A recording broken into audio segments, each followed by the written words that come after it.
Primero entonces los invito a que estén conmigo en un momento de oración, poner este tiempo en las manos del Señor para que nos dé la guía y podamos recibir su palabra. Inclinemos nuestros rostros. Padre Santo, nos presentamos ante ti en esta mañana para darte toda la gloria, toda la honra, todo el honor. De otra parte, Señor, acudimos a ti siempre pidiendo, Señor, que nos des el entendimiento para recibir tu palabra. Gracias, Señor, por perseverar en nuestras vidas para que nos pudiéramos reunir y acercar al llamamiento que tú nos has hecho y poder cumplir con él. Rogamos, Padre glorioso, que sigas trabajando en nuestras vidas, en la vida de cada uno de tus hijos, llenándonos de ti, de tu espíritu, del conocimiento de tu palabra, que es la llave que abre nuestro entendimiento. Colocamos, Señor, en tus manos este tiempo, en el nombre de nuestro Señor Jesucristo. Amén. Amén. Muy bien, mis hermanos, hoy, en este día especial, en este domingo, quiero iniciar el mensaje de hoy con una reflexión para nosotros, como iglesia, como congregación, como hermanos en la fe. Todos sabemos, mis hermanos, que el fundamento para nuestras vidas cristianas, así como el fundamento para nuestra iglesia local, es Jesucristo. Eso es lo que tenemos que tener presente. ¿Cuál es el propósito de nuestra iglesia?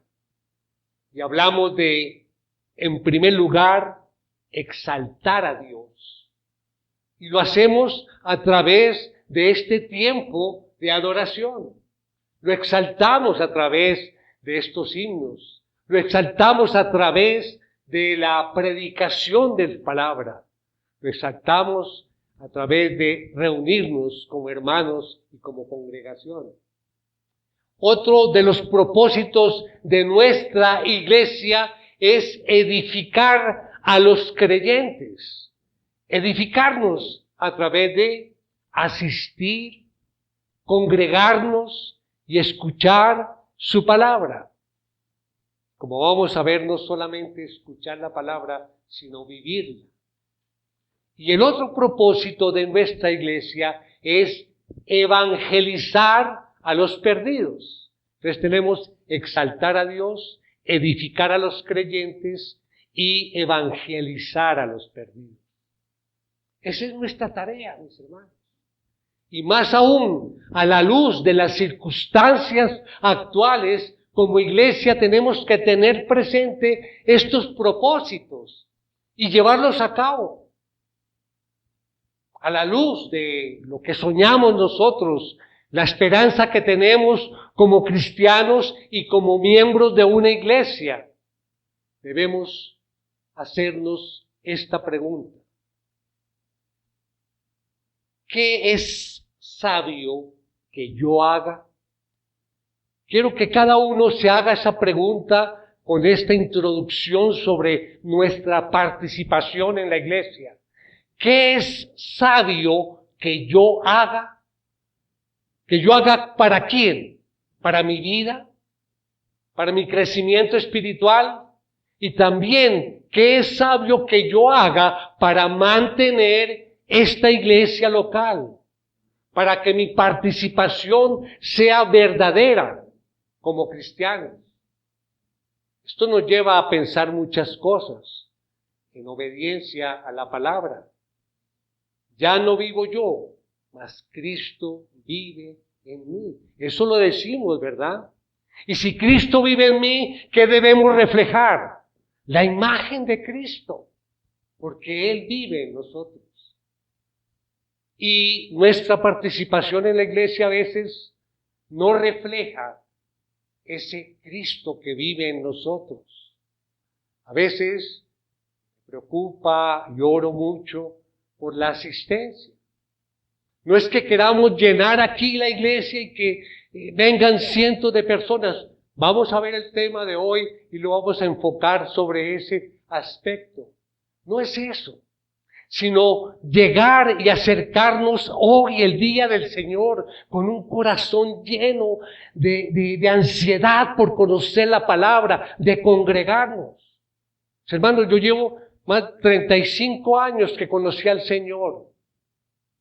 Y yo creo que podemos contar con los dedos de la mano las veces que he faltado un domingo al servicio. Ya es una cosa que viajé o ya una cosa de fuerza mayor. Y siempre buscaba, el domingo. Y es la alegría de despertarse y de tener esa sed por venir a congregarnos. Eso es lo que es un verdadero avivamiento. Ustedes ya tienen la hojita y ya leyeron allí el título de hoy, pero no me voy a adelantar. Quería hacer esa introducción antes de entrarnos allí en el tema. Recuerden la pregunta, ¿qué es sabio que yo haga por su vida y por la vida de la iglesia y de la congregación? Bien, vamos entonces a nuestro tema de hoy, yendo a una historia sagrada que encontramos allí en el Antiguo Testamento.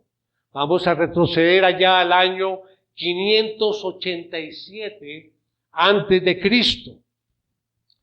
En ese año, los babilonios invadieron a Judá. Sabemos de ese tiempo en la historia, ¿no?, que ha marcado y marcó al pueblo de Israel. Cuando llegaron los babilonios, destruyeron a Jerusalén, y acabaron con el templo de Salomón. Esto fue algo muy triste y fuerte para el pueblo de Israel. Tengamos presente que el templo de Salomón era el corazón de la adoración del pueblo judío. Y fue destruido. Y destruyeron la ciudad. Y era común que estos invasores, en este caso estamos hablando del imperio babilónico, tomaran rehenes y se llevaran a estas personas, en este caso a los judíos, y se los llevaron al exilio allí en Babilonia. Todos conocemos esa historia, ¿no? Pero fue terrible para ellos. Los sacaron allí de Jerusalén, destruyeron y fuera de eso se los llevaron allí. ¿Cuál era el propósito de llevárselos? Debilitar a los pueblos que eran invadidos, debilitarlos para que no se pudieran rebelar, digamos, contra el imperio que se había establecido allí por la fuerza. Después de este tiempo, muchos judíos resultaron allí viviendo exiliados allí en Babilonia. Son muchos personajes que encontramos allí en el Antiguo Testamento que vivieron y crecieron allí bajo el imperio babilónico, en Babilonia. Aproximadamente 70 años después de esa primera invasión babilónica, Ciro, el rey de Persia, les dio permiso a los judíos para regresar a Jerusalén y reconstruir el templo. Será una de sus misiones, ¿no? Entonces, Ciro les dijo, bueno, ustedes ya pasaron 70 años aquí en el exilio, los que quieran pueden regresar allá y comenzar a reconstruir su templo. Bajo el liderazgo de un hombre llamado Zorobabel, estos judíos exiliados regresaron a Jerusalén y comenzaron en ese proceso de reconstrucción del templo. 80 años después, el sacerdote Esdras guió a otro grupo de exiliados para regresar a Jerusalén. O sea que había varios judíos que se habían quedado todavía allí en Babilonia. Durante este tiempo, la nación, digamos que experimentó una restauración, pero no una verdadera renovación. Quiero hacer énfasis en esta frase. Regresaron a reconstruir el templo de Salomón, a reconstruir la ciudad, a volver a estar unidos allí en su tierra. Pero ellos experimentaban un estado de restauración, pero no una verdadera renovación. Las cosas se veían muy bien por un tiempo. A Israel estaba a punto de convertirse en la gran nación bendecida por Dios. Pero, sin embargo, no obstante, ¿qué pasaba? Una vez más, el pueblo rehusó a abandonar los mismos pecados por los que Dios había juzgado a los antepasados. Sí, estaban reunidos, unidos para reconstruir la ciudad, pero volvían a caer. ¿Y qué pasó? Con el tiempo ya el templo no estaba siendo atendido, no había un mantenimiento del templo, los sacrificios habían cesado, y los sacrificios eran parte del ritual cada día, ¿sí?, en ofrecimiento, en agradecimiento a Dios. Los judíos continuaban adoptando esas prácticas y esa cultura pecaminosa de las naciones que estaban alrededor. En ese momento, podríamos decir que la condición espiritual, política y social de Jerusalén era deplorable. Mientras esto ocurría, un judío piadoso que vivía en Persia escuchó de la condición de la nación, cómo estaba, y se compungió de corazón y se propuso la tarea de hacer todo lo posible para poder liderar un proceso de reconstrucción de las murallas. Era una parte importante de las ciudades y de la cultura en aquella época, estar las ciudades amuralladas. Una ciudad sin muros era una ciudad completamente abierta y vulnerable a los enemigos, y ellos no tenían protección, estaban indefensos. 12 años después del regreso de Esdras allí a Jerusalén, estamos hablando del año 445 antes de Cristo, se da el regreso final de los judíos. Vemos allí en el libro de Nehemías, en los primeros 2 capítulos, cómo se narra, cómo está escrito allí a ese gran líder que Dios escogió. Ese líder, y estamos hablando de Nehemías, él buscó a Dios en oración, primero que todo. Y en medio de su oración aceptó el reto de regresar a Jerusalén y restaurar las murallas.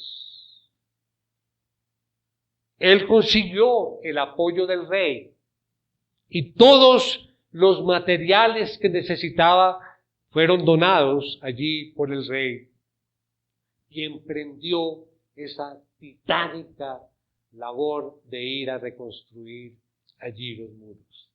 En los capítulos 3 al 7 se narra cómo llegó Nehemías a Jerusalén con un grupo de judíos y después de observar la ciudad por 3 días, propuso ya su plan, a efectuar su tarea. Qué interesante, él llegó y no comenzó desesperado a construir, sino durante 3 días hizo la planeación de lo que iba a hacer. Todo en orden, bien organizado. Allí en el libro de Nehemías, narra toda esta historia. En el capítulo 6, dice que la muralla se completó en un tiempo récord de 52 días. Algo imposible. Máxime cuando ellos tenían enemigos que no querían que construyera el muro. Lo atacaban. Había una oposición. Los amenazaban. Habían grandes obstáculos. Esta fue una gran labor, una gran meta y una gran victoria. Pero, sin embargo, no obstante, la meta final de Dios no eran las murallas, no era el templo o las puertas de la ciudad. La meta final de Dios era un avivamiento espiritual. Y esto es la base del mensaje. Un avivamiento espiritual. El pueblo de Israel, más que murallas fuertes de protección alrededor de Jerusalén, más que eso, necesitaban era una restauración espiritual en sus corazones, una renovación interior. Por eso inicié este mensaje llamando la atención a nosotros. Y esto cae hacia nosotros.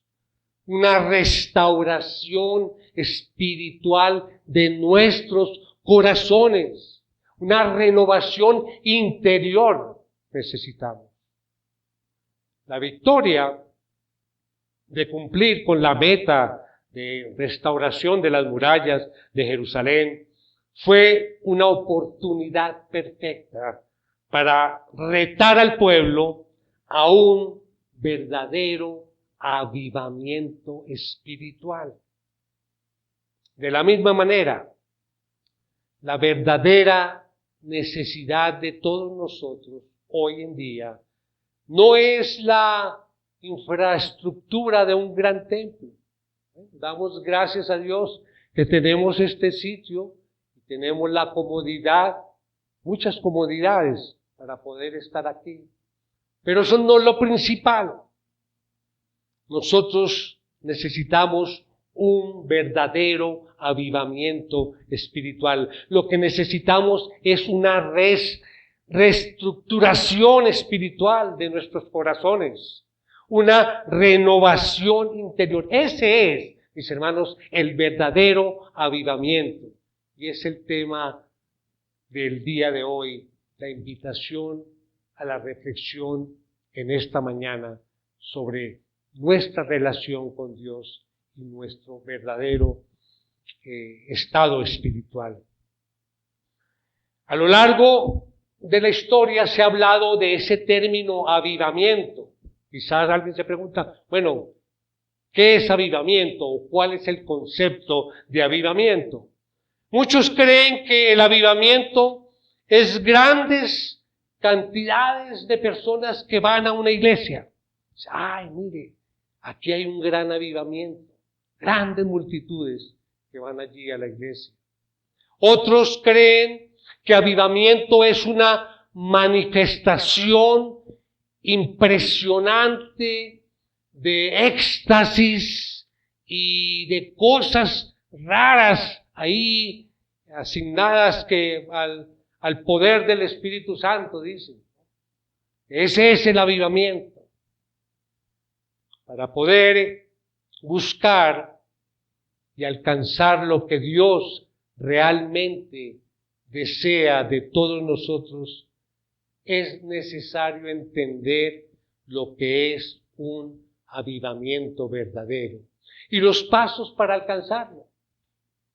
En el capítulo 8 de Nehemías nos da 3 pasos necesarios para un verdadero avivamiento en nuestras vidas. Si es que los invito a ver, me acompañen a ver 3 puntos en el desarrollo de este mensaje que hemos titulado Experimentando un verdadero avivamiento. Como todo mensaje, tenemos una idea principal. La idea principal del mensaje en esta mañana es: el verdadero avivamiento se manifestará cuando vivamos una restauración espiritual de nuestros corazones, una renovación interior. Y esta idea principal la colocamos en el futuro, ¿no? Se manifestará. Quiere decir que no se ha manifestado en muchas ocasiones. Y vamos a ver el por qué. El primer punto que nos enseña aquí el texto que vamos a leer hoy es apropiarse de la palabra de Dios. Ese es el primer paso para nuestro avivamiento. Apropiarnos de la palabra de Dios. Entonces, primero, ¿qué debemos hacer? Debemos leer atentamente. Leer atentamente. Vamos allí a la palabra. Hoy solamente vamos a leer la historia aquí en el capítulo 8. Vamos a leer desde el versículo 1 al versículo 8 en esta primera parte. Leer atentamente. Y dice así la palabra. Todo el pueblo se reunió como un solo hombre en la plaza que estaba delante de la puerta de las aguas, y pidieron al escriba Esdras que trajera el libro de la ley de Moisés que el Señor había dado a Israel.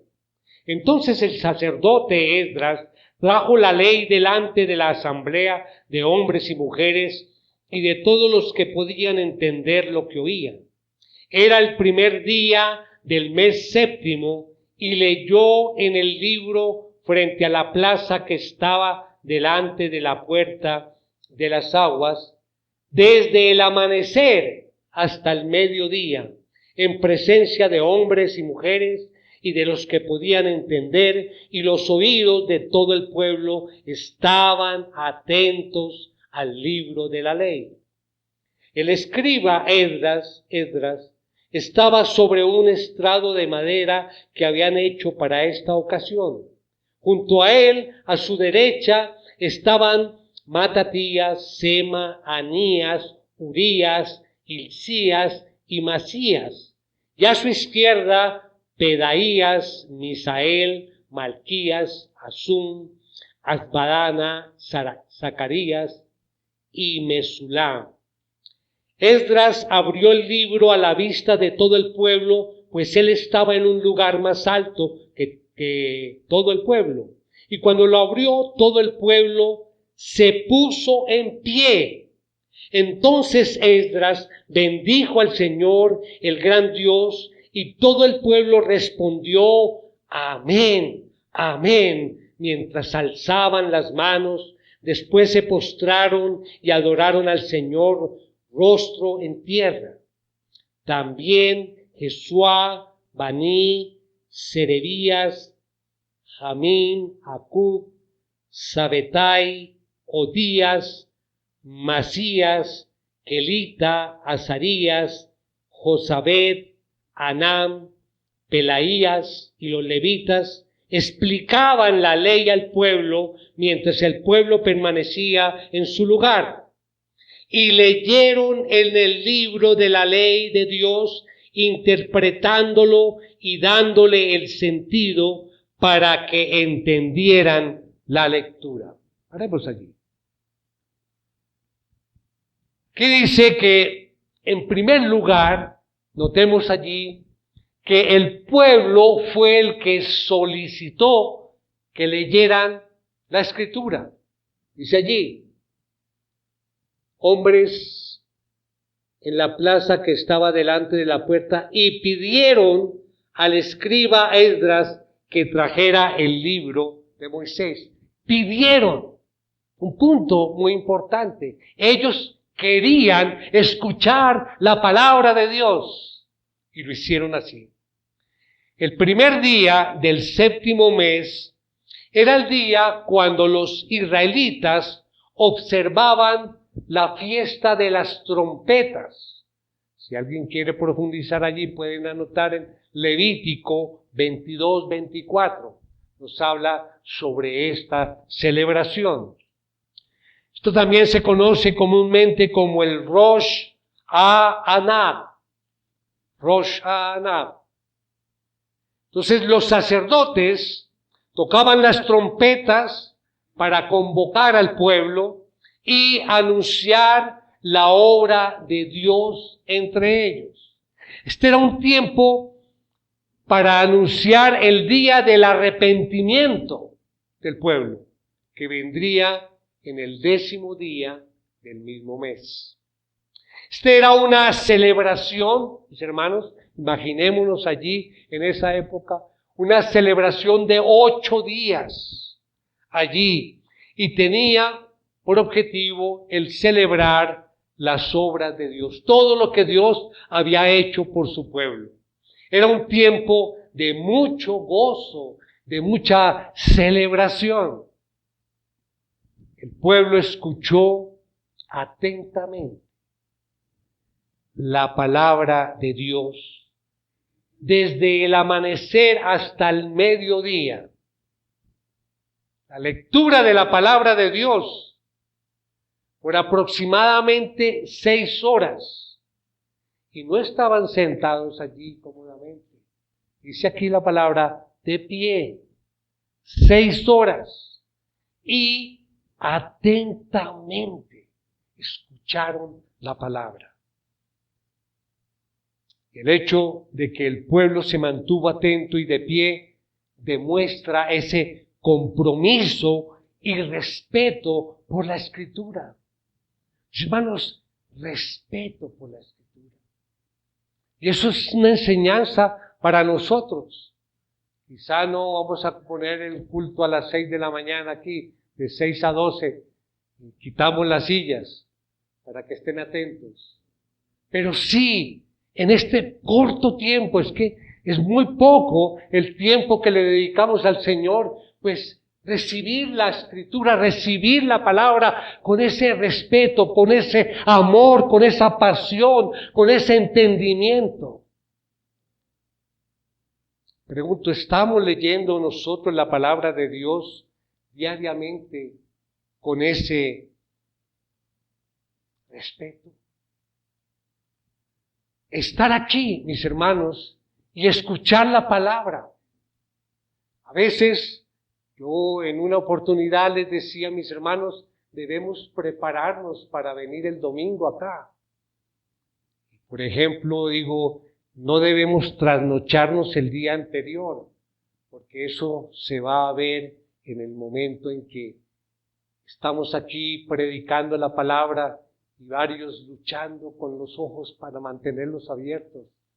Y viene el cabecear. ¿Sí? Debemos preparar. Ellos estaban 6 horas. Bueno, de pronto no cabeceaban porque estaban de pie, seguramente. Pero esto es respeto a la Escritura. A veces decimos, bueno, sí, entendiste el mensaje. ¿Cómo fue el mensaje? Bueno, se me olvidó. Y podemos hacer la pregunta en el mismo día, el mismo domingo. Entonces entra por un oído y sale por el otro, ¿no? La palabra. Esto me hace acordar de una anécdota, una historia. Hago un paréntesis aquí. Estaba un médico, un abogado y un pastor de una iglesia y se fueron de cacería. Entonces se metieron allí al bosque y estaban los tres y apareció allá en el bosque un venado y entonces los tres apuntaron y dispararon al tiempo. Pero una sola bala fue la que hizo el blanco y cayó en el blanco, en el venado.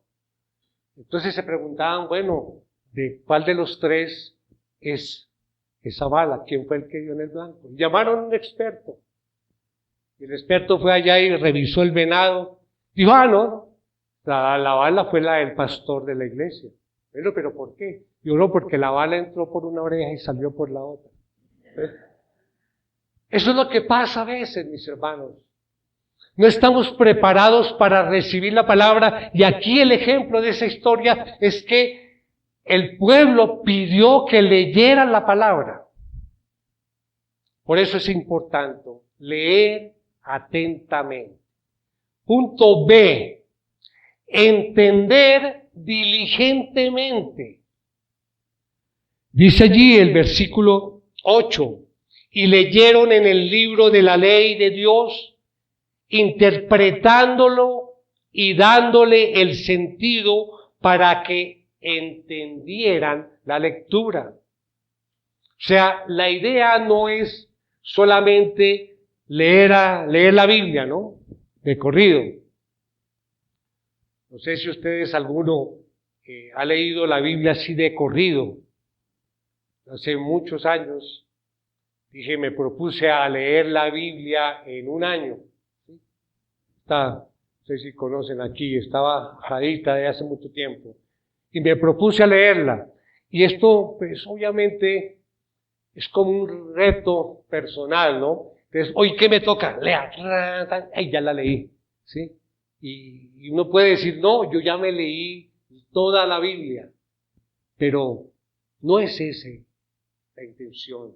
Por eso dice aquí, entender diligentemente. Esto es meditar en la palabra, comprenderla, estudiarla. Esto es lo que nos pide. Y esta es parte de ese avivamiento. Entender diligentemente. Esdras leía la palabra de Dios y leímos allí una serie de nombres. Decía que tenía 6 sacerdotes a la izquierda y 7 a la derecha. Y ellos tenían la labor de explicar la palabra de Dios para que entendieran esa lectura. Obviamente, como eran tanta gente, pues necesitaba varias personas que le ayudaran. Pero aquí estamos hablando de la palabra de Dios. Lo que ellos hacían era una predicación expositiva, es explicar lo que dice la palabra de Dios. Y es lo que hacemos aquí cada domingo, explicar una exposición, un sermón expositivo, explicar. Y ellos lo atendían y lo hacían. Y no eran temas divertidos, ¿no? Para estar uno allá, bueno, es que esto es como entretenido. No, eran temas fuertes, pesados, pero estaban allí, atentos, con sed de escuchar la palabra y de entenderla. Era una explicación clara de las Escrituras, versículo por versículo. Entonces, decíamos que primero, leer atentamente. Segundo, entender diligentemente. Y C, retener apasionadamente. Qué difícil es esa parte, ¿no? Pronto leemos, estudiamos, pero se nos olvida muy rápidamente. Retener apasionadamente. Cuando uno hace las cosas con pasión, ¿cómo resultan? Excelentes. La semana conversábamos con unos hermanos aquí de la iglesia, de la labor y del trabajo que él hacía, mi hermano. Y él decía que a veces, hace unos años cuando estaba trabajando en una cosa manual, decía, era tal mi pasión que yo llegaba a las 7 de la mañana y eran las 5 de la tarde y no me daba cuenta. Consagrado en el trabajo. La pasión lleva a que uno hasta pierda el sentido del tiempo. Así debemos nosotros recibir la palabra apasionadamente y retenerla de esa forma, apasionadamente.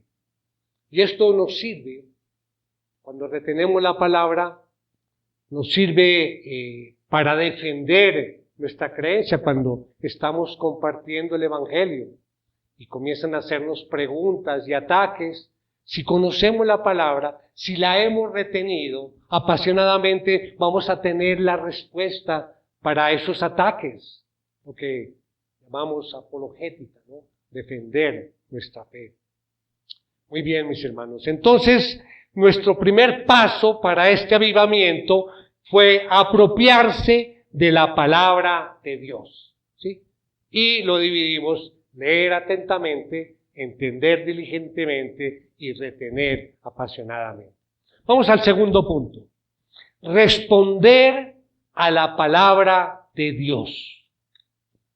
Primero dijimos apropiarse de la palabra de Dios. Ahora, responder a la palabra de Dios. Nuestra idea principal: el verdadero avivamiento se manifestará cuando vivamos una restauración espiritual de nuestros corazones, una renovación interior.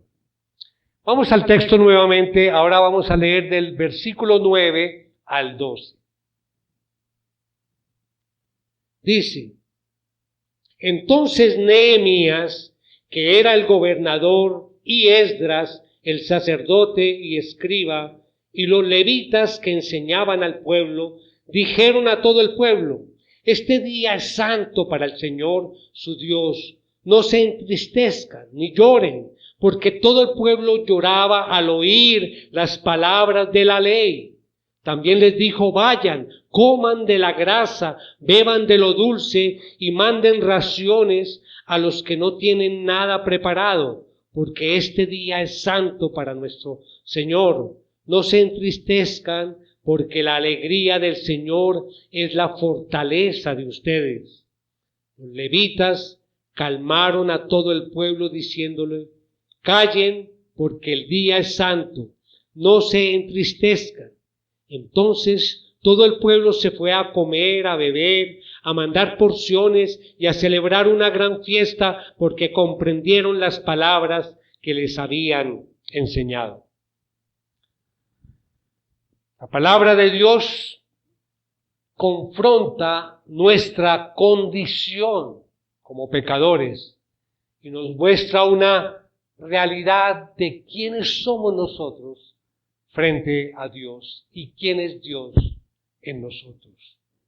El pueblo no estaba triste y llorando simplemente porque les estaban dando una charla motivacional que los había tocado allí en lo más sensible de su ser. No era una charla motivacional lo que estaban viviendo. El pueblo se estaba dando cuenta de su condición espiritual, confrontando la palabra que les llegaba a cada corazón. Un verdadero arrepentimiento viene de escuchar la palabra y de quebrarse ante ella. El avivamiento, mis hermanos, del que estamos hablando, es aquel que transforma la vida, que transforma vidas. Por lo general, nosotros medimos ese progreso espiritual por lo que podemos ver. Si nuestras iglesias tienen programas grandiosos o edificios grandes, no estoy diciendo que esto sea malo, pero edificios grandes tenemos o tendemos a pensar de que están bien. Si conocen la historia de esta catedral en Estados Unidos, la Catedral de Cristal, es la iglesia más grande de Estados Unidos. Está construida allí al sur de California, en Orange. Es solo vidrios, ¿no? Caben 2.700 personas. El gran monumento, y eso fue en el año 70 que se construyó. Para el pueblo cristiano. Pero ¿qué pasó en el año 2021? 2012. Tuvieron que vender la Catedral de Cristal que tanto se ufanaban. Y la compró la Iglesia Católica. Pueden mirar en internet la celebración cuando la Iglesia Católica hizo su primera reunión. Entonces no es el templo, eso no es las grandes estructuras, muy bonito, sí, muy impactante. No, es lo que hay en nuestros corazones. Esa es la verdadera transformación de nuestras vidas. Las características de esa transformación, ¿cuáles son? Es el arrepentimiento, es ver personas realmente arrepentidas. ¿Recuerdan cuando hablábamos mensajes hace un mes más o menos, que hablábamos del perdón? Todos los días debemos arrepentirnos, porque todos los días estamos pecando, pero un verdadero arrepentimiento, un arrepentimiento que nos lleve a un quebrantamiento por el pecado. Eso es evidencia de un avivamiento verdadero. Después de arrepentirse, ¿qué pasa? Como nos explica aquí el mismo texto, después de ese arrepentimiento del pueblo, primero de escuchar la palabra, de arrepentirse, ¿qué pasó? Vino el gozo, vino un verdadero gozo. Ellos se postraron, adoraron, exaltaron al Señor y unidos como familia, como hermanos, estaban allí con gozo, disfrutando de esa celebración. Así es, mis hermanos, esto es responder a la palabra de Dios.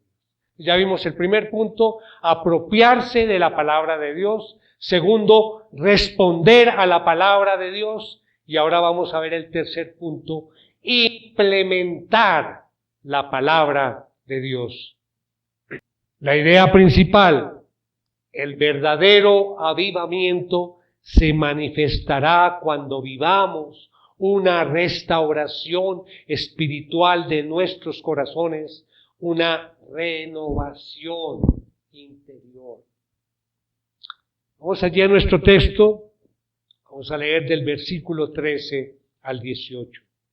Dice, al segundo día los jefes de casas paternas de todo el pueblo, los sacerdotes y los levitas se reunieron junto al escriba Esdras para entender las palabras de la ley. Y encontraron escrito en la ley que el Señor había mandado por medio de Moisés que los israelitas habitaran en tabernáculos durante la fiesta del mes séptimo. Así que ellos dieron a conocer esta proclama en todas sus ciudades y en Jerusalén.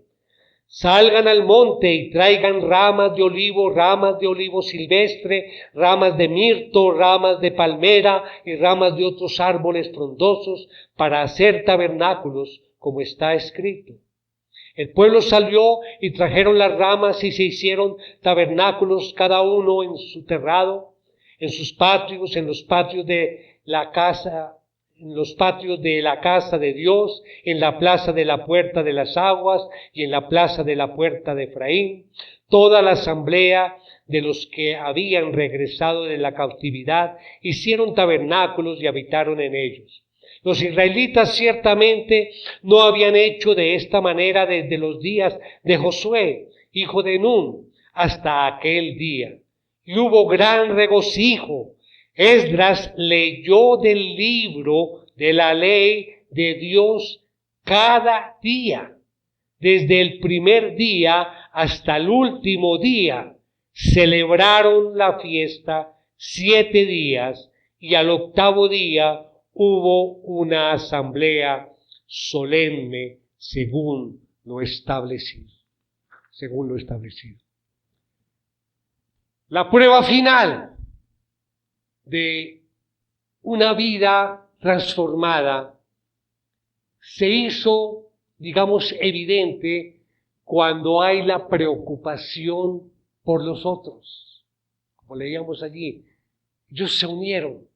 Venía como el ciclo, ¿no? La lectura, vino el arrepentimiento, vino el dolor, pero después viene el gozo y la reunión de todos. La preocupación por los otros. Ellos compartieron la celebración con los que no tenían nada para celebrar. En lugar de envidia, hubo amor y preocupación. Del día 15 al 21 del 7º mes, los judíos debían celebrar la fiesta de los tabernáculos. Y todos celebraron la fiesta, esa fiesta de los tabernáculos, todos los celebraron juntos. Se preocupaban los hermanos unos por otros y se preocupaban de traer más personas. Y esa es parte de nuestra tarea, mis hermanos, una enseñanza más que nos deja esta historia. Preocuparnos por los demás. No solamente preocuparnos nosotros como familia, que es obviamente obvio, sino preocuparnos por la necesidad de los que están allí afuera. De traer personas a que conozcan al Señor. ¿Cuántos invitados has traído aquí a la iglesia? ¿Cuántas personas han venido aquí buscando del Señor a través de una invitación? Entre más estudiamos la palabra, entre más hablamos de obediencia, más nos damos cuenta que fallamos mucho. Como comenzaba este mensaje. Un verdadero avivamiento no puede detenerse, es continuo, es permanente. Un avivamiento verdadero que produce esa renovación espiritual empieza con un reto en la mente, lo cual sí afecta nuestras emociones, pero también nos lleva a un cambio en nuestra vida, en nuestra voluntad. Aquí vimos cómo la palabra de Dios demanda de una respuesta intelectual, de una respuesta emocional, de sentir realmente la palabra y de una respuesta de la voluntad. Nehemías se había preocupado por su pueblo. Eso fue lo que lo llevó allí a todo este proceso, de ir allí a la reconstrucción de las murallas. Él sintió que su pueblo necesitaba de algo más y él lo podía hacer. Y la pregunta para nosotros, ¿qué podemos hacer nosotros para servirle al Señor a través de la iglesia? Evangelizando, esa es nuestra tarea, compartiendo de la vida de Jesús a tantas personas que no conocen o que si conocen algo, lo rechazan. Es nuestra tarea, mis hermanos. Y esto es lo que nos enseña Nehemías, que llevó a cabo su tarea y lo hizo como debe ser, como Dios lo quería. Cada uno de nosotros, mis hermanos, podemos hacer eso que hizo Nehemías. Orar intensamente, buscar a Dios en nuestra situación, y Dios va a hacer algo acerca de esa situación. Cualquier gran obra de Dios comienza cuando Dios hace una gran obra en alguien. Y Dios lo ha hecho entre nosotros. Nos ha dado dones, talentos, nos da la oportunidad de servirle al Señor, nos da la oportunidad de conocer de Él para compartir con los demás. Tenemos que actuar. Dios estaba allí por hacer algo grande con Nehemías, pero primero tenía que hacer algo en la vida de Nehemías. Podemos trasladarlo a nosotros. Dios quiere hacer algo a través tuyo, pero primero tú te tienes que preparar para hacerlo como Dios lo desea. Ahora, a través de Nehemías y su posición, la posición que él ocupaba allí en esa época en Persia, Dios planeó todo para llevar a cabo esa reconstrucción de los muros. Y más que eso, más que los muros, más que la reconstrucción, era ese avivamiento, un verdadero avivamiento del pueblo de Israel. Y esa es la invitación para nosotros esta mañana. Dios quiere hacer algo grande con nuestra comunidad. Solo está esperando que miremos la necesidad de ir y compartir el Evangelio y permitir que Él haga algo grande a través de nosotros.